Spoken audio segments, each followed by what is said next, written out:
राधावर कृष्ण चंद्र भगवान की जय.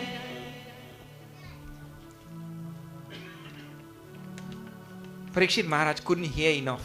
In 7 days he wanted as much as he could get. And Shukadev now, when a great guru also meets a great student, when a great guru meets a great student, that guru also becomes inspired. Like when Bhagwan Shri Krishna met Arjuna, it is said that Bhagwan was so inspired on that battlefield that in that same lifetime he could not repeat that Bhagavad Gita. When asked by Uddhav, Uddhav said, Prabhu, please tell me this Gita you told to Arjuna. Please tell me it now. Bhagwan said, no, cannot tell. That inspiration when a great teacher meets a great student.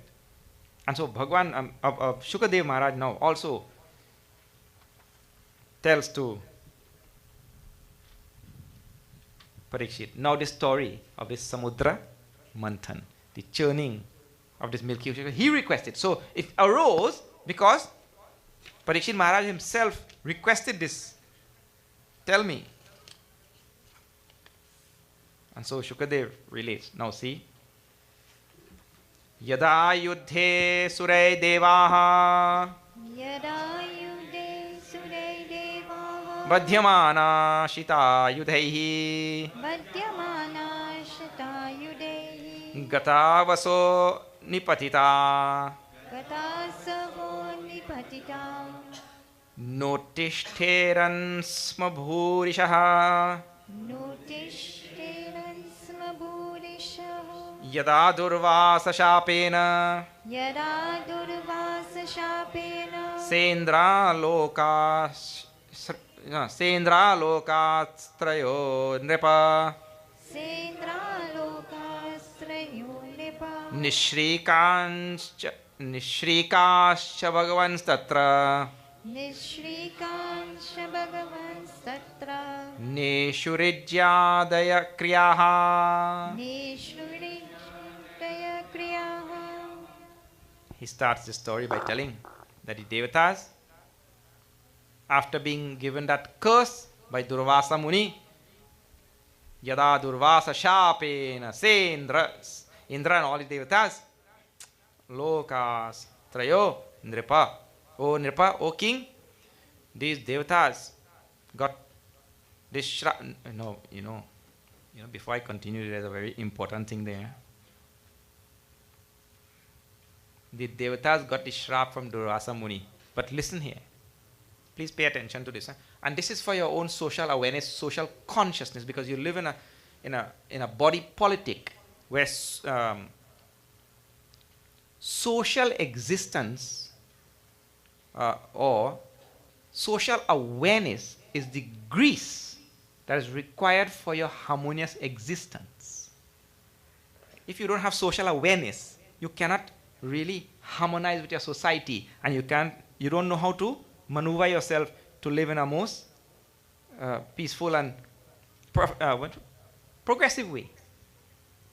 So it is very important that you also become aware of the social awareness which are enshrined in the scriptures, which is enshrined in the scriptures. And here, a very, very important thing plays out now. See, Durvasa Muni gave a shrap to who? Indra, right? There was nobody else around. Indra was riding his elephant down the street. I don't know if there are streets in Swarga, but he was riding his elephant down somewhere, and Durvasa Muni met him. And the shrap was given because of the impertinence of Indra. But Indra is the king. And because of the impertinence of the king, the suffering fell on all the subjects. And that is a very, very significant thing. Because as is the king, Yatha Raja, Tatha Praja. As is the king, so will be the subjects. It means if the king is a man who is moral and upright, the subjects will be moral and upright. If the king is a person who is immoral and evil, so will the subjects be. And whatever befalls the king befalls the entire nation, the entire kingdom. So we have to be very careful in developing our social consciousness to such an extent where we make sure that we also put the right people in the right places, so that those right people's vasanas and values and all such things will trickle down to the rest of society. If you have the wrong man on the top, whatever wrong vasanas and wrong values and wrong things that he holds, that is what will trickle down to the others on the bottom. And if you have the man with the right values and the right impressions and right vasanas, that is what will trickle down to the praja. So this is a very clear indication in Shastras, where an impertinence of the king fell on all the subjects. Everybody started becoming old. So now when that happened, Shukadev ji telling to Pariksit Maharaj, well, the Asuras now unleashed this terrible war on the Devatas and made them run helter-skelter. So many of them died. Badhyamanaha shita yudhaihi. With their sharp arrows, they killed so many of these Devatas now. And the rest of them ran helter-skelter. And like I told you now, they regrouped. This is where the story picks up. They regrouped. And now they approached Brahmaji. Brahmaji said, well, this is a big job, you know. I really cannot deal with this. It's too much of a big job for me. How about if we go to Bhagwan Vishnu? So all the Devatas said, yes, very good idea. Bhagwan Vishnu will get a solution, because now all of us are getting old. We'll die just now, better go fast. So they go to Bhagwan Vishnu. And now Brahmaji and all the Devatas, they sing a most wonderful stuti to Lord Vishnu. Lord Vishnu also emerges. See, now I have copied that first verse of that stuti. Very nicely, you'll see if you have that paper there. That last hymn to Brahmaji. Avikriyam satyam anantamadyam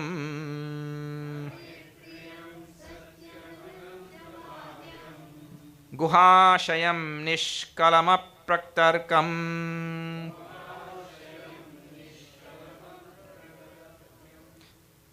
guhashayam nishkalamapraktarkyam manograyanam vachasa niruktam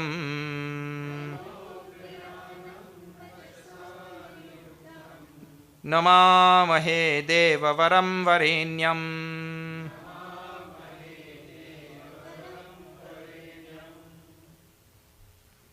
But that is really nice. All of you have paper or what?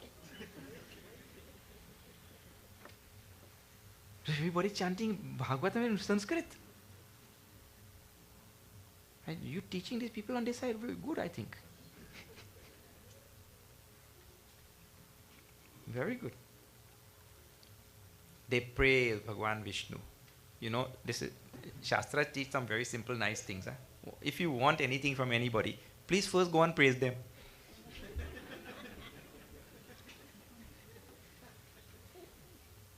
If you are going by your neighbor to borrow his lawnmower, right? You don't go by the neighbor and insult him soon morning. You have to go there and praise him, isn't it? You soon morning you go by the neighbor to borrow his lawnmower. Come out, stupid neighbor, what happened to you? Well, he chased you, let the dog go behind you, isn't it? You name, man, since you paint this house looking so good, you know. Yeah. Your house is the most beautiful house in the neighborhood.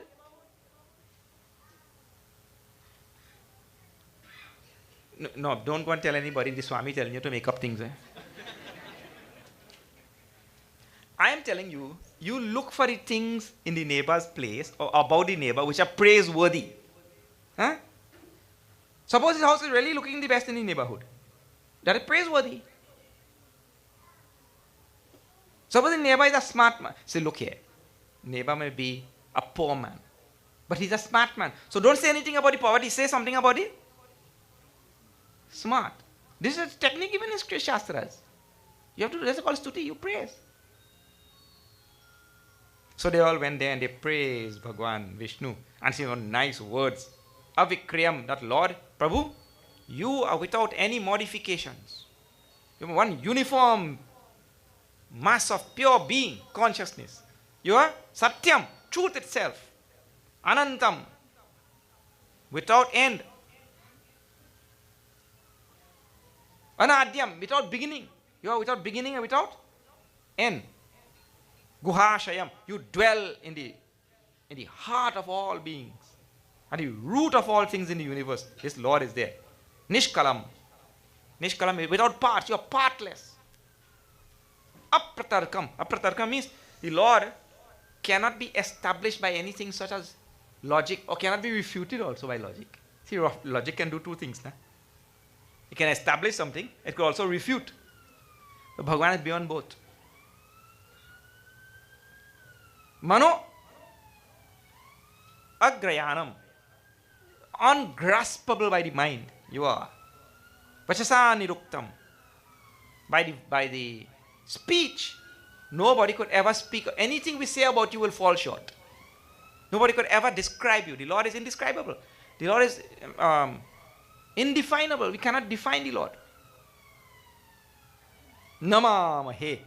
We prostrate to you, Brahmaji and all the Devatas. We prostrate to you, Prabhu. Deva Varam Varenyam. The most worshipful, the most superior being in the universe. We all praise you and worship you. And they went on like this, praising Bhagavan Vishnu. And eventually, Bhagavan Vishnu emerged. For what? The Devatas had a problem. They were becoming old and sick and they were going to die. And why? Because of an impertinence of the king. So they are seeking a solution. When we have problems in life, we seek solution. One more very important message here before we close for today. The solution always rests with Bhagwan. The solution always rests with the Lord. Man feels that he could find a solution for all the ills of this earth. And that is where he goes wrong every single day. Because when he finds the solution for one thing, 10 more problems crop up. He feels he could find the solution. The solution lies with Bhagwan. When we are children, when you were going to school, you went and you got a polio vaccination. Everybody got? Huh? We still have the mark to show. So we got rid of polio. But with a little injection, we got rid of polio. So polio gone. We got rid of one problem. How many more came up? Oh, I pray. And the kind that we have today, no vaccination. You see? We feel that we could find solution for all problems in this life. But the solution only lies with Bhagavan. So Brahmaji made them take the right step. The solution lies with the Lord. Bhagavan Vishnu emerged. And now we'll see what his solution is. And you could surmise from the Katha what the solution is. That we'll see tomorrow.